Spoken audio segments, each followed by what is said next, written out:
નમસ્તે મિત્રો, કેળવણીના હેતુઓ વિડીયોમાં આપનું સ્વાગત છે.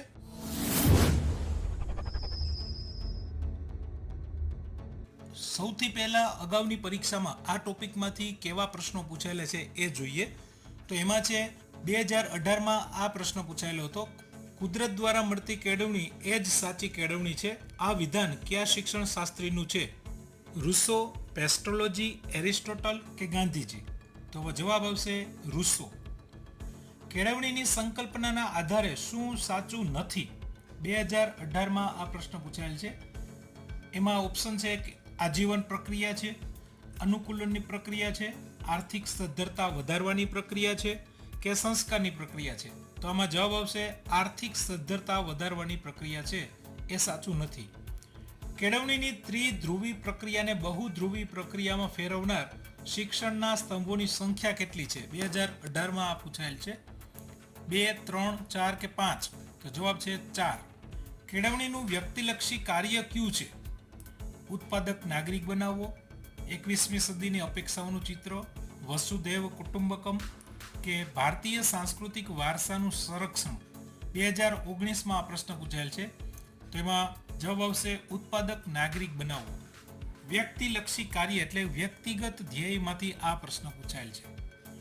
આપેલ કાર્યોમાં કયું કાર્ય કેળવણીનું સમાજલક્ષી કાર્ય છે? 2019માં પ્રશ્ન પૂછાયેલ છે. ઓપ્શન છે જીવન કૌશલ્યોની ખીલવણીનું કાર્ય, સદવર્તન તરાહના ઘડતરનું કાર્ય, લોકશાહી મૂલ્યોના સંપ્રેષણનું કાર્ય કે સંસ્કૃતિનું સંવર્ધન? તો આમાં જવાબ છે લોકશાહી મૂલ્યોના સંપ્રેષણનું કાર્ય. હવે આગળ જોઈએ તો કેળવણી માટે ઇંગ્લિશમાં શબ્દ છે એજ્યુકેશન, જે મૂળ લેટિન ભાષાના શબ્દ એજ્યુકેર પરથી ઉતરી આવ્યો છે. એજ્યુકેશનનો અર્થ આપણે શિક્ષણ એવો કરીએ છીએ. સાર્થ ગુજરાતી જોડણી કોષમાં શિક્ષણનો અર્થ થાય છે કેળવવું, વ્યવસ્થિત ઉછેરવું, ખીલવણી, શિક્ષણ, વિદ્યા, ભણતર કે તાલીમ, આવા અર્થ આપેલા છે. સંસ્કૃત ભાષામાં શિક્ષણ શબ્દ મૂળ શિક્ષ ધાતુ પરથી બનેલો છે, જેનો અર્થ થાય છે શીખવું, જાણવું કે જ્ઞાન પ્રાપ્ત કરવું. કેળવણી શબ્દમાં જ એનો અર્થ સમાયેલો છે કેળવવું. ફક્ત અક્ષર જ્ઞાનને કેળવણી માનવું એ સંકુચિત અર્થ છે. ગુજરાતીમાં આપણે વારંવાર સાંભળતા હોઈએ છીએ કે ભણ્યો છે પણ ગણ્યો નહીં. તો આ ગણવું એ કેળવણી છે. આપણી સામે ઘણા લોકો એવા ઉદાહરણ તરીકે મળતા હોય છે કે જે ભણેલા ખૂબ હોય, ડિગ્રી હોય, પણ સામાન્ય કહી શકાય એવું વ્યવહારિક જ્ઞાન એનામાં હોતું નથી. શિક્ષણમાં પણ સાથે મૂલ્ય શબ્દ જોડાયેલો છે કે મૂલ્યલક્ષી શિક્ષણ હોય એ સમાજની દ્રષ્ટિએ અપેક્ષિત છે. આપણે વાત કરવાની છે કેળવણીના હેતુઓની કે કેળવણી શા માટે.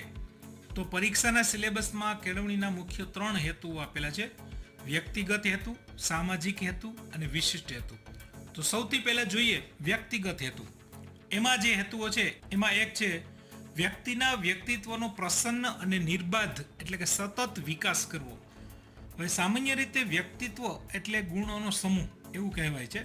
વ્યક્તિત્વ કે જેને આપણે પર્સનાલિટી કહીએ છીએ, એમાં કોઈ એકાદ બે ગુણની વાત નથી, પણ આંતરિક અને બાહ્ય બંને રીતે વ્યક્તિના તમામ ગુણોનું આ સંકલન છે. વ્યક્તિત્વ વિકાસનું સૌથી અગત્યનું પાસું હોય તો એ છે કે અવરોધોથી મુક્તિ મેળવવી, નબળાઈઓ દૂર કરી અને એમાં શક્તિઓમાં વધારો કરવો. તો જ એક અનોખું વ્યક્તિત્વ વિકાસ પામે. જેમ કે શરમ, સંકોચ કે જાહેરમાં બધાની વચ્ચે વાતચીત કરવાની કળાના અભાવના લીધે વિદ્યાર્થી ગમે તેટલો હોશિયાર હોય એમ છતાં એ ઘણી જગ્યાએ નિષ્ફળ સાબિત થાય છે. જેવી રીતે ચોખ્ખા પાણીમાં કાદવનો એક છાંટો પડે તો પણ પાણી ગંદુ થઈ જાય છે, એવી જ રીતે ઘણા બધા ગુણ સારા હોવા છતાં એકાદ અવગુણના લીધે વ્યક્તિત્વ ખરાબ દેખાય છે. ત્યારે આવા અવગુણોને દૂર કરી અને પ્રસન્ન વ્યક્તિત્વ વિકસાવવું એ કેળવણીનો હેતુ છે. બીજું છે વ્યક્તિને પૂર્ણતાની પ્રાપ્તિની સફરમાં સહાયક બનવું. એટલે અહીંયા કેળવણીની ભૂમિકા માર્ગદર્શકની છે. માર્ગદર્શન આપે એ માર્ગદર્શક. માર્ગ એટલે રસ્તો અને દર્શક એટલે બતાવનાર. તો સાચો રસ્તો બતાવનાર એ કેળવણી. આમ જોઈએ તો માનવીના વિકાસના દરેક તબક્કાએ માર્ગદર્શન જરૂરી છે. જીવનની બધી જ અવસ્થા, બાલ્યાવસ્થા, તરુણાવસ્થા, યુવાવસ્થા, પ્રૌઢાવસ્થા કે વૃદ્ધાવસ્થા, આ દરેક સમયે માર્ગદર્શનની જરૂર પડે છે. વિદ્યાર્થી અવસ્થામાં કયા વિષયમાં પોતાની કારકિર્દી બનાવવી, કેમાં આગળ વધવું, એ વખતે એમને માર્ગદર્શનની જરૂર હોય છે.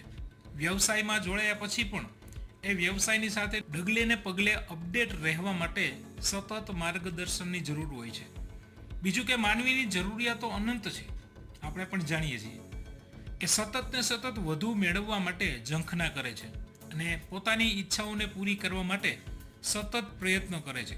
પણ આ ઈચ્છાઓનું સામ્રાજ્ય ખૂબ વિશાળ છે. માટે જ કોઈએ કહ્યું છે ને કે માણસ એટલે ઈચ્છાઓનું પોટલું. ઈચ્છાઓ અનંત છે અને હોવી પણ જોઈએ, પણ એની સામે પ્રયત્ન કે શક્તિઓ સીમિત બને છે અને જ્યારે એની ઈચ્છા પૂર્તિ ન થાય ત્યારે માનવી હતાશ થાય છે અથવા તો નિરાશ થાય છે. એવા સમયે એને માર્ગદર્શનની જરૂર પડે છે. ત્યારે કેળવણીનો એક હેતુ એમાં સહાયક બનવાનો પણ છે. ત્યાર પછી બાળકમાં રહેલી સુષુપ્ત શક્તિઓનું આવિષ્કરણ અને સંવર્ધન કરવું.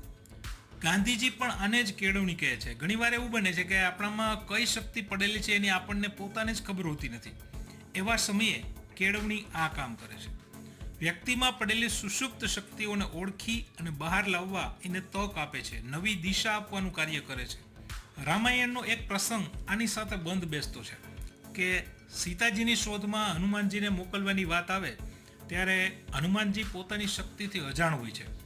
તમે જોયું હશે કે એક ઋષિના શ્રાપથી એ પોતાની શક્તિ ભૂલી ગયા હોય છે. એવા સમયે જાંબુવંતજી એને શક્તિઓનું દર્શન કરાવે છે, યાદ અપાવે છે.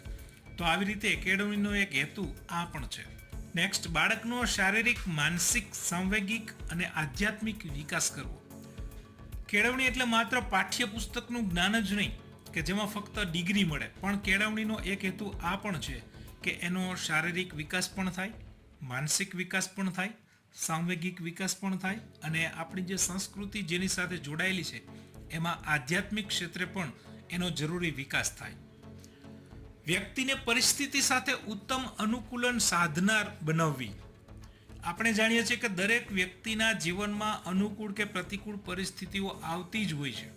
ત્યારે પરિસ્થિતિ સાથે લડી શકે, સંઘર્ષ કરી શકે અને એમાંથી રસ્તો બહાર કાઢી શકે, આવી જે કુશળતા છે એ વ્યક્તિમાં વિકસે, એ પણ કેળવણીનો હેતુ છે. કારણ કે ઘણીવાર આપણે જોયું છે કે ન્યૂઝ ચેનલમાં કે ન્યૂઝપેપરમાં પણ આપણે વાંચીએ છીએ કે જીવનમાં અમુક પરિસ્થિતિમાં વ્યક્તિ જ્યારે હિંમત હારી જાય છે અથવા તો એને કોઈ રસ્તો મળતો નથી ત્યારે એ આત્મહત્યા કરી લે છે અથવા નાસીપાસ થાય છે અથવા તો ગેરમાર્ગે પણ દોરાય છે. વ્યક્તિમાં આત્મ સાક્ષાત્કાર અને આત્મનિરૂપણની ભાવના કેળવવી. દરેક વ્યક્તિ એકબીજાથી કોઈને કોઈ રીતે જુદી પડતી હોય છે. દરેકની શક્તિ અલગ અલગ હોય છે. આ દરેકમાં પડેલી વિશિષ્ટ આવડત વિશે વ્યક્તિ પોતે જાણે કે પોતે અન્યથી કઈ બાબતમાં વિશિષ્ટ છે એનું પોતાને જ્ઞાન થાય, પોતાનો આત્મ સાક્ષાત્કાર થાય એટલે કે પોતાથી પરિચિત થાય અને પોતાને જે આવડે છે એ અન્ય સામે નિરૂપણ કરતો થાય, એ પણ કેળવણીનો હેતુ છે. ઘણીવાર એવું પણ બને છે કે વ્યક્તિ પાસે જે સ્કિલ હોય, આવડત હોય, નોલેજ હોય એ પણ બીજા સામે મૂકતા સંકોચ અનુભવે છે, શરમ અનુભવે છે. એના હિસાબે પણ ઘણા વ્યક્તિ આગળ વધી શકતા નથી. નેક્સ્ટ, વ્યક્તિના સ્વને આધ્યાત્મિક રીતે વિકસાવી આત્માનું પરમાત્મા સાથે મિલન કરાવવું. વ્યક્તિના સ્વની ઓળખ કેટલીક વાર સમાજ દર્પણના આધારે પણ વ્યક્તિના મનમાં કાયમ માટે છપાઈ જતી હોય છે અને એના માઠા પરિણામ પણ આવી શકે છે. એક સિમ્પલ ઉદાહરણ આપું કે વર્ગમાં જેટલા પણ વિદ્યાર્થીઓ અભ્યાસ કરતા હોય તો અભ્યાસ દરમિયાન વારંવાર વર્ગમાં કોઈ ને કોઈ સ્પર્ધા યોજાતી હોય, કોઈ પ્રવૃત્તિ યોજાતી હોય કે પરીક્ષામાં માર્ક્સના દેખાવની વાત આવે તો આ દરેકમાં આપણે જાણીએ છીએ કે બધા વિદ્યાર્થીઓ સારું પરફોર્મ કરી શકતા નથી. અમુક વિદ્યાર્થીઓ જ સારા માર્ક્સ કે સારો દેખાવ કરી શકે છે, જ્યારે બાકીના જે વિદ્યાર્થીઓ છે એ પોતાના સ્વ વિશે અમુક ગ્રંથિ બાંધી લે છે અથવા તો બીજાના નેગેટિવ કે નકારાત્મક શબ્દોના લીધે એનો સ્વ ઘવાય છે અને પોતાની જાત પ્રત્યે લઘુતા ગ્રંથિ બાંધી લે છે. આના પરિણામે એ બદલો લેવાની અથવા તો ક્યારેક પોતાની જાતને નબળા ગણવાની ભાવનાથી પણ સતત પીડાતા રહે છે. તો ક્યારેક એવું પણ બને છે કે ગુસ્સામાં અયોગ્ય પગલાં ભરી લે છે. તો આવી સ્થિતિનું નિર્માણ ન થાય એ માટે વ્યક્તિના સ્વને આધ્યાત્મક રીતે અથવા તો પોઝિટિવ રીતે વિકસાવી એને યોગ્ય દિશામાં વાળવા, એ પણ કેળવણીનો એક હેતુ છે. ઉત્તમ નાગરિકોનું ઘડતર કરવું. મનુષ્ય આકાશમાં પક્ષીઓની જેમ ઉડી શકે છે, સમુદ્રના ઊંડાણમાં માછલીની જેમ તરી શકે છે, પણ આ પૃથ્વી ઉપર માણસ તરીકે જીવવું આજે એમ કહી શકાય કે અઘરું બની ગયું છે. ડૉક્ટર DS કોઠારીના કહેવા મુજબ આજે વિજ્ઞાન અને ટેકનોલોજી પ્રગતિ કરી રહ્યા છે, જ્યારે વિદ્વતા અને ડાપણની અધોગતિ થઈ રહી છે, જ્ઞાન વધી રહ્યું છે, પણ વ્યક્તિત્વનું પતન થઈ રહ્યું છે, જેના લીધે ડગલે ને પગલે મોટી સમસ્યા ઊભી થઈ રહી છે. આપણે આવું ઘણીવાર સાંભળીએ છીએ કે તું માણસ થા. આજે એવું લાગે છે કે માણસાઈ ઓછી થઈ ગઈ છે. 1986ની રાષ્ટ્રીય શિક્ષણ નીતિમાં પણ આ વાત ઉપર ખાસ ભાર મૂકવામાં આવ્યો હતો કે શિક્ષણ વ્યવસ્થામાં એવા ફેરફાર કરવામાં આવે કે જેથી સામાજિક અને નૈતિક મૂલ્યોનું ઘડતર થાય. આમ સારા નાગરિકનું ઘડતર થાય એ કેળવણીનો એક હેતુ છે. વ્યક્તિની ઈચ્છાઓ અને વર્તનના વિકાસ માટેની તક પૂરી પાડવી. આપણે આગળ જોયું એમ સમય પ્રમાણે વ્યક્તિની ઈચ્છાઓ હોય છે, ત્યારે ક્યારેક એવું બને છે કે એ ઈચ્છાઓને અનુરૂપ વિકસવા માટે એમને ઓપ્શન નથી મળતા હોતા. ઘણા વિદ્યાર્થી એવા હોય છે કે જે હોશિયાર હોય છે, પણ ઘરની નબળી સ્થિતિના કારણે આગળ અભ્યાસ કરી શકતા નથી. ત્યારે કેળવણીનો એક હેતુ એ છે કે એમની ઈચ્છા અનુસાર એને વર્તન વિકાસ માટેની પૂરતી તક પૂરી પાડવી. તમે જાણતા હશો કે તાજેતરમાં જ નવી શિક્ષણ નીતિ 2020માં આ સંદર્ભમાં ખાસ ધ્યાન આપવામાં આવ્યું છે કે વિદ્યાર્થીને રસ અને રુચિ અનુસાર વિષય પસંદગીની તક મળે છે, અને સાથે સાથે કૌશલ્ય વિકાસ માટે પણ ઘણા બધા ઓપ્શન આપવાની વાત કરી છે. સરકાર દ્વારા પણ આ ક્ષેત્રમાં અવનવી સ્કોલરશિપની યોજનાઓ પણ અમલમાં છે, એજ્યુકેશન લોન પણ આપવામાં આવે છે. તો આ પણ કેળવણીનો એક હેતુ છે. ત્યાર પછી નંબર 2 ઉપર છે સામાજિક હેતુ.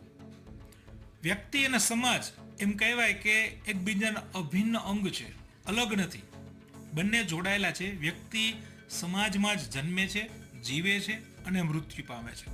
એ સમાજની પ્રગતિમાં સહાયક થવું એ સામાજિક હેતુનો સૂર છે. સામાજિક હેતુ ક્યાં ક્યાં છે એ જોઈએ. તેમાં સૌથી પહેલા છે વ્યક્તિનો સામાજિક વિકાસ કરવો. જેવી રીતે કેળવણીના વ્યક્તિગત હેતુ છે, એવી જ રીતે સામાજિક પણ હેતુ છે કે વ્યક્તિનો સામાજિક વિકાસ થાય, સમાજ સાથે એ જોડાય છે, ત્યારે એ સમાજમાં પણ એની એક પ્રતિષ્ઠા ઊભી થાય, સમાજમાં એની કદર થાય, સમાજમાં એની પ્રશંસા થાય, સમાજમાં એનો એક મોભો રહે, સમાજમાં લોકો એને સ્વીકારે.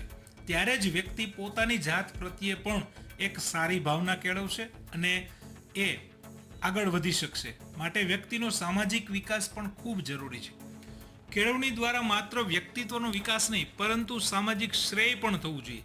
ઘણીવાર એવું પણ આપણે જોયું છે કે કોઈ વ્યક્તિ પોતાના ક્ષેત્રમાં ખૂબ આગળ વધે છે, વિકાસ કરે છે, પણ સમાજ માટે એમનું કોઈ શ્રેય હોતું નથી, સમાજમાં એનું કોઈ યોગદાન હોતું નથી. ત્યારે જરૂરી છે કે સમાજ માટે પણ પોતાનું અમુક અંશે જરૂરી યોગદાન આપે. વ્યક્તિના વ્યક્તિત્વનો એવો વિકાસ કે જે સમાજ કે રાજ્યના શ્રેય આગળ પોતાના શ્રેયને ગૌણ ગણે છે, મતલબ કે એના માટે પ્રાયોરિટી છે એ સમાજ કે રાજ્ય હોય, પોતે નહીં. આમાં વ્યક્તિ પોતાનો ફાયદો જોતા નથી. ઉદાહરણ તરીકે જોઈએ તો ઘણા સમયથી એક ઝુંબેશ હાલે છે, ચાઇનીઝ પ્રોડક્ટ આપણે બંધ કરીએ. જ્યારે ઘણા ખરા વેપારીઓ આમાં સહમત પણ છે અને પોતાને વધારે ફાયદો કે નફો મળતો હોવા છતાં ચાઇનીઝ પ્રોડક્ટ વેચતા નથી, કારણ કે એ પોતાના ફાયદા કરતાં સમાજ કે રાજ્યના શ્રેયને વધારે અગત્યનું ગણે છે. તો આ પણ એક કેળવણીનો હેતુ છે કે જેનાથી પોતાના થોડાક સ્વાર્થ કરતાં સમાજ કે રાજ્યના હિત માટે પણ વિચારવાની ભાવના જાગે. કેળવણી દ્વારા વ્યક્તિને સામાજિક પ્રવૃત્તિમાં સફળતાપૂર્વક ભાગ લઈ શકે એ રીતે તૈયાર કરવી. ઘણીવાર એવું જોવા મળે છે કે વ્યક્તિ પોતાના હિતની કોઈ વાત હોય ત્યારે તે હંમેશા ઉત્સાહથી કામ કરે છે, પરંતુ જ્યારે કોઈ સામાજિક પ્રવૃત્તિ હોય કે સમાજના હિતમાં કે સમાજના વિકાસ માટે કોઈ કામ કરવાનું થાય ત્યારે એમાં એ નિરુત્સાહ દાખવે છે, મતલબ કે રસ લેતા નથી. તો આ પણ એક હેતુ છે કે એ સફળતાપૂર્વક ભાગ લઈ શકે અને માનસિક રીતે એમને તૈયાર કરવા માટે એમને ઉત્સાહિત કરવા. વ્યક્તિનું સામાજિક અનુકૂલન સાધી સમાજને ઉપયોગી નાગરિક બનાવવું.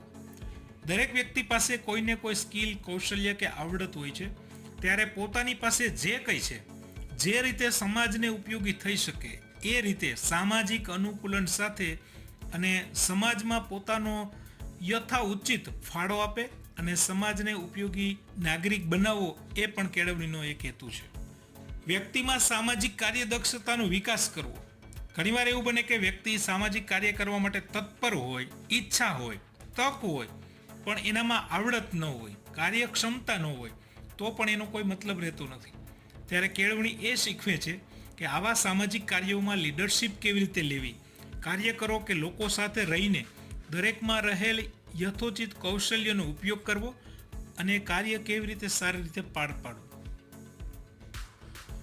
દેશ જ ધર્મ, દેશ જ આત્મા, દેશ જ પરમાત્મા, આવી વિચારસરણી ધરાવતા નાગરિકનું ઘડતર કરવું. આજે આપણે દિન પ્રતિદિન વાંચીએ છીએ કે આપણો દેશ ઘણી સમસ્યાઓથી પરેશાન છે. એવા સમયે આપણે દેશ માટે અને એની પ્રગતિ અને વિકાસ થાય એ માટે વિચારવું જોઈએ. ત્યારે કેળવણીનો આ પણ એક હેતુ છે કે વ્યક્તિમાં દેશપ્રેમની ભાવના વિકસે, પોતાના દેશથી વિશેષ કાંઈ જ નહીં. આજે જો મહાત્મા ગાંધી સહિત આપણા વીર સપૂતોએ આપણા દેશ માટે વિચાર્યું ના હોત કે સમય આપ્યો ના હોત તો આપણી અત્યારે શું હાલત હોત. જો આપણી પાસે જ દેશ માટે સમય નહીં હોય તો બીજાને તો ક્યાંથી હોય. દેશના વિકાસને લગતી બાબતોમાં આપણે તન, મન અને ધનથી સહયોગ આપવો જોઈએ. આપણે જાણીએ છીએ કે આજે પણ સરહદ ઉપર આપણા વીર સૈનિકો દેશ માટે જીવ આપી દે છે. વ્યક્તિ વૈયક્તિક સંકીર્ણ સ્વાર્થી સંકુચિત હિતોનું સમાજના કલ્યાણ માટે બલિદાન આપે એ મુખ્ય હેતુ છે. આપણે જોઈએ છીએ કે આજે મોટાભાગે વ્યક્તિ પોતાનું જ હિત કે પોતાનો જ ફાયદો થાય એવું ઈચ્છે છે કે આમાં મારું શું. પોતાના સ્વાર્થ કે સંકુચિત હિત માટે લોકો એકબીજાના જીવની પણ પરવા કરતા નથી. કોરોના મહામારીમાં આપણે બધાએ જોયું છે કે કેટલાક લોકો રેમડેસિવિર ઇન્જેક્શન, દવાઓ કે ઓક્સિજનની બાબતમાં ફક્ત પોતાનું જ વિચારતા હતા. અન્ય લોકોનું જે થવું એ થાય. ત્યારે કેટલાક એવા પણ સેવાભાવી લોકો હતા કે પોતાના જીવની પરવા કર્યા વગર કોરોના દર્દીની સારવાર અને પોતાનાથી બનતી તમામ મદદ કરતા હતા. આ સમય એવો હતો કે જેણે માનવ જાતને ઘણું બધું શીખવ્યું છે. તો કેળવણીનો આ પણ એક હેતુ છે કે સમાજના કલ્યાણ માટે પોતાના સ્વાર્થનું બલિદાન આપે. જાતિ નહીં પરંતુ રાષ્ટ્ર અગ્રેસર છે આવી ભાવના કેળવવી. કેટલીક જગ્યાએ આપણે જોઈએ છીએ કે જ્ઞાતિ, જાતિ કે ધર્મના આધારે હજી પણ લોકોને મૂલવવામાં આવે છે. ત્યારે કોઈ પણ જાતના ભેદભાવ વગર આપણે સૌ ભારતીય છીએ એવી ભાવના વિકસે એ કેળવણીનો હેતુ છે. કારણ કે દેશ સૌથી પહેલા. હવે વિશિષ્ટ હેતુ જોઈએ તો વિશિષ્ટ હેતુ 5 છે કે વ્યક્તિમાં જ્ઞાનોપાર્જન કરવું, વ્યક્તિનો વ્યાવસાયિક વિકાસ કરવો, વ્યક્તિત્વનો સુસંવાદી વિકાસ કરવો, સંસ્કૃતિનો વિકાસ કરવો અને નૈતિકતાનો વિકાસ કરવો. આ 5 વિશિષ્ટ હેતુ છે. 1991ના નવેમ્બરમાં સંયુક્ત રાષ્ટ્રની સામાન્ય સભાએ વિચાર્યું કે હવે 21મી સદીમાં શિક્ષણમાં પરિવર્તન લઈ આવવું જ પડશે. સમયને અનુરૂપ શિક્ષણની પદ્ધતિ પણ બદલવી પડશે. આ માટે એમણે આંતરરાષ્ટ્રીય ક્ષેત્રે વિશ્વના અલગ અલગ ક્ષેત્રના 14 વ્યક્તિઓને બોલાવ્યા અને શિક્ષણ વિશેનો એક અહેવાલ તૈયાર કરાવ્યો, જેના અધ્યક્ષ હતા જેક્સ ડેલોર્સ. આ અહેવાલમાં કેળવણીના 4 આધારસ્તંભનો ઉલ્લેખ કરવામાં આવ્યો છે, જેને કેળવણીના ચતુસ્તંભ તરીકે પણ ઓળખવામાં આવે છે. તો કેળવણીના આ 4 આધારસ્તંભ કયા છે? તો એ છે જાણવા માટેનું શિક્ષણ, સર્જન માટેનું શિક્ષણ, સહજીવન માટેનું શિક્ષણ અને અસ્તિત્વ માટેનું શિક્ષણ. તો આ હતા કેળવણીના ચતુસ્તંભ. હવે કેળવણી વિશે વિવિધ મહાપુરુષોએ આપેલી વ્યાખ્યા પણ ઘણીવાર પરીક્ષામાં પૂછાય છે. આપણે આગળ પણ જોયું. તો ત્યારે કેટલીક વ્યાખ્યાઓ પણ જોઈ લઈએ. માનવીની સંપૂર્ણ વ્યક્તિમત્તાનું પ્રકટીકરણ એટલે કેળવણી. આ વ્યાખ્યા આપી છે સ્વામી વિવેકાનંદે. કેળવણી એટલે માનવ અને સમાજનું નિર્માણ, ડૉક્ટર રાધાકૃષ્ણન. કેળવણી એટલે બાળકના મન, શરીર અને આત્માના ઉત્તમ અંશોનું આવિષ્કરણ, ગાંધીજી. કેળવણી એટલે સત્યની સનાતન ખોજ, સત્યની અભિવ્યક્તિ અને સત્યની સ્વીકૃતિ, રવિન્દ્રનાથ ટાગોર. તંદુરસ્ત શરીરમાં તંદુરસ્ત મનનું ઘડતર કરે તે કેળવણી. સાચી કેળવણી સત્યમ, શિવમ અને સુંદરમ પ્રતિ ગતિ કરવા પ્રેરે છે, એરિસ્ટોટલ. શિક્ષણ એક એવી પ્રક્રિયા છે કે જેના દ્વારા બાળકની જન્મજાત શક્તિઓ બહાર પ્રગટ થાય છે, ફ્રોબેલ. જીવનના અંધારામાં પ્રકાશના કિરણો ફેલાવે એ કેળવણી, H.G. વેલ્સ. મનુષ્યોની જન્મજાત શક્તિઓનો કુદરતી, સુસંવાદી અને ક્રમિક વિકાસ સાધે તે કેળવણી, પેસ્ટોલોજી. કેળવણી એટલે આત્મસાક્ષાત્કાર. આ વ્યાખ્યા આપી છે શંકરાચાર્ય. શિક્ષણ માનવને આત્મવિશ્વાસુ અને નિસ્વાર્થી બનાવે છે. આ વ્યાખ્યા ઋગ્વેદમાં છે. માનવીને ચારિત્ર્યવાન અને જગત ઉપયોગી બનાવે એને જ શિક્ષણ કહેવાય. કૌટિલ્ય. સા વિદ્યા યા વિમુક્તયે ઉપનિષદમાં આ વ્યાખ્યા આપી છે. વિકાસોન્મુખ આત્માની અંતર્ગત શક્તિઓ દ્વારા પૂર્ણતાની પ્રાપ્તિ એટલે કેળવણી. અરવિંદ ઘોષ. કુદરત દ્વારા મળતી કેળવણી જ સાચી કેળવણી છે. રૂસો.